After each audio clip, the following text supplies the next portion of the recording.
Dr. Annick Wibben from Swedish Defence University. Why is it important to include women in the peace-building processes? Thank you for having me and for asking this question. I will say there are three reasons to start with. One is that, of course, women are about 50% of the population, and so there is an argument to be made on normative grounds that women should be included when we are talking about the future of any society, right? So that's the sort of basic argument. The second argument is that from the research that we have, which is somewhat limited because we don't have that many peace processes where women are actually involved, shows that when women are involved, we get to the actual peace agreement, not necessarily more easily, but for sure we get there, right? And secondly, that these peace agreements actually last longer from the evidence we have. Now, the third thing is also that while we might be thinking of, we need to add women to this process because they will bring up important issues like maybe sex and gender-based violence and so forth, which they certainly do.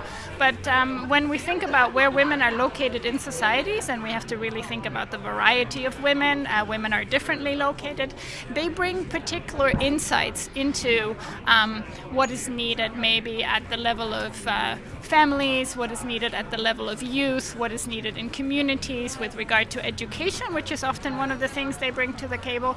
But they also bring to the table issues for other groups that might not be represented. So they tend to have sort of a better feel maybe than some of the other actors, particularly militarized actors, for what's going on in society. So we have just a better representation of society, which goes back to the first point, right? So women are 50%, they should be included. And why do you think there is a resistance to include certain groups such as women in peace-building processes? Well, when we think about peace building traditionally, or actually peace agreements, what we have seen is that there has been a shift. So traditionally, when we focus on ceasefires, when we focus on sort of dividing up land, we often think about the militarized actors, right?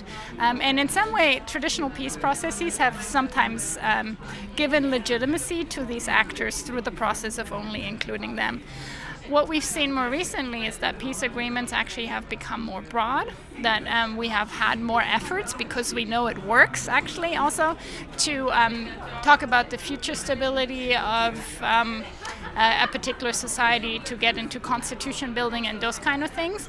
And so in those processes, it's even more important women are involved. But it means somebody else has to give up power, right? So in the end, we need to do a feminist analysis of power and to understand that actors that are currently in power, actors that maybe have been using violence to get what they want, are going to have some resistance to giving up that power. And when we're talking about deeply patriarchal societies, we have similar kinds of issues going on, that actors that feel like they are entitled to making the decisions are being challenged.